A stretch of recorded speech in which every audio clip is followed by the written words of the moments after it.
Hello and welcome to week 5 of Hexter 6. Week 5, Hexter 6. So we have 2 more weeks of content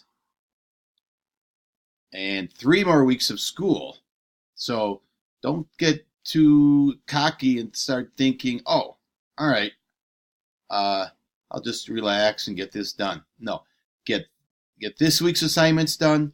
Get whatever missing assignments are done.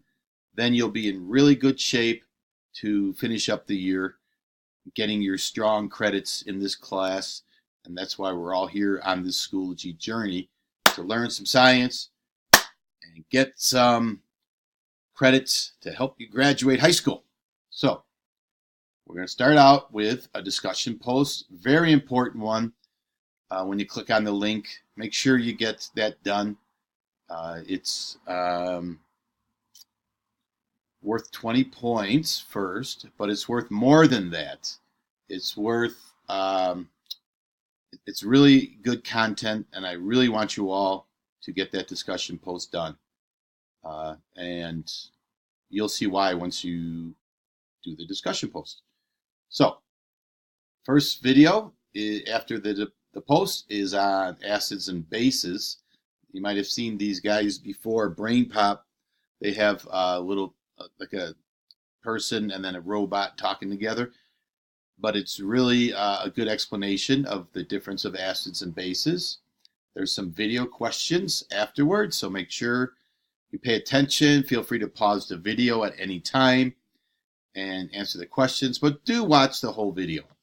Now, acids and bases, reading assignment. Here it is, okay? Then, after that, there is an acids and bases reading quiz. So, you've got a video, some video questions, a discussion post, and some acid and bases reading assignment. There's one more assignment to come after this, which will be added. I wanted to get my video in. And then there's a quiz. This quiz right here is based directly on this reading, almost in order. That's how the questions flow. So have a great week.